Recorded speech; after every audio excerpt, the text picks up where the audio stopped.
नमस्कार फ्रेंड, देखिए प्रश्न है 10,000 रुपये पर 3 वर्ष का चक्रवृद्धि ब्याज याद करें। यदि ब्याज की दर पहले वर्ष के लिए 4%, दूसरे वर्ष के लिए 5% और तीसरे वर्ष के लिए 6% हो।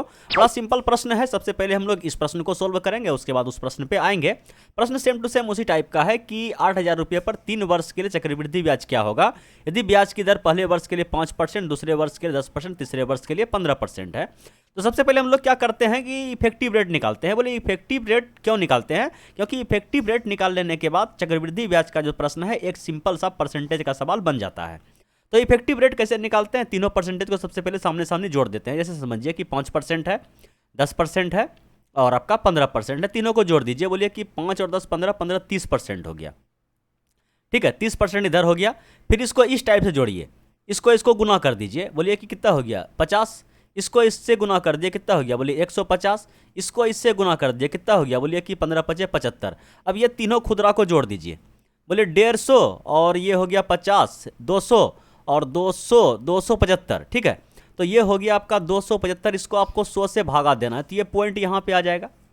तो ये हो गया आपका 2.75। ठीक है, 2.75 यहाँ पे हो गया। ठीक, चलिए इतना कम हो गया। और कुछ बचा है? बोलिए हाँ, एक बार थोड़ा सा अब क्या करना है समझिएगा। इन तीनों को ऐसे गुना कर दीजिए। कैसे गुना कर दीजिए? ऐसे गुना कर दिए सिंपल से।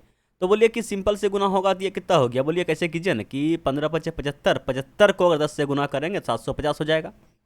इसको क्या करना है? 100 से भाग देने के बजाय 100 से 2 बार भाग देना है। तो 1 0 से 1 0 कट जाएगा। 3 अंक के बाद 10 मतलब कहने का मतलब ये निकलेगा।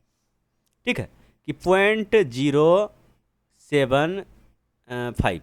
ठीक है, अब तीनों को जोड़ दीजिए। बोलिए 5 यहाँ, 7 5 12 के लिए 2, हाथ में बचा 1, 7 और 1 8 और ये हो गया आपका 2 और ये हो गया 3। तो टोटल जो है हम लोग का इफेक्टिव रेट जो आया ये आया।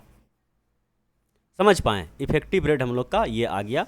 अब क्या करना है? सिंपल सा जो है ये जो मूलधन दिया गया है 8,000 रुपया, इसका इतना परसेंट हम लोग को निकाल देना है। कितना परसेंट निकालना है? बोलिए कि 32.825%।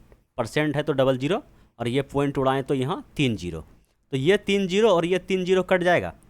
ठीक है, अब इसको क्या करना है? 8 से गुना करना है। बोलिए कि 8 5 40 करीब 0, हाथ में बचा कितना? 4। 8 दूना 16, 16 4 20 करीब 0, हाथ में बचा कितना? 2। 8 8 64, 65 66 करीब 6, हाथ में बचा कितना? 6। 8 दूना 16, 16 6 22 करीब 2, हाथ में बचा 2। 8 3 24 25 26। ठीक है, नीचे का 2 और ये 2, तो 26 26 क्या हुआ? इसका आंसर हुआ। समझ पाए? कितना सिंपल सा प्रश्न था। कहने का मतलब प्रश्न डिफिकल्ट था, उसको सिंपल तरीके से हम लोग सोल्व कर दिए। एक सवाल और है, इसको भी देखिए। ठीक है, वही क्वेश्चन जो इसको छोड़ के हम लोग आगे बढ़े थे। ठीक है, तो इफेक्टिव रेट कैसे निकालते हैं? देखिए सबसे पहले क्या क्या करते हैं, फिर से एक बार समझिए कि 4% है, 5% है और 6% है। तीनों को जोड़ दीजिए। 6 4 10 5 15% तो आपका इधर हो गया। ठीक है, अब गुना करना है इसको। 5 चौके 20, 56 चे 30 और 6 चौके कितना? 24। तो 30 20 50, 20 70, 74%। 74 को अगर 100 से भाग दीजिएगा तो 0.74 आएगा। बोले कोई दिक्कत? बोले कोई दिक्कत नहीं है। अब क्या करना है? तीनों को सिंपल से गुना करना है। तीनों को सिंपल से ऐसे गुना कर दीजिए। बोले कि 5 चौके 20, 20 6 20 से 120। इसको किससे भागा देना है? 100 से 2 बार। ठीक है, तो 1 0 से 1 0 कट गया। 3 अंक के बाद 10 मतलब कहने का मतलब यहाँ पे कुछ ऐसे आएगा। समझ पाए? 0.012। तीनों को जोड़िए 2 और ये हो गया 5, ये हो गया 7 और ये आपका 15। ठीक है, अब 1,000 का 10,000 का इतना परसेंट निकालना है। 15.752%। और परसेंट अगर ये पॉइंट उड़ाए तो 3 0 इधर, तो ये 3 0 और 1 0, इसका 4 0, सी मैदान खत्म।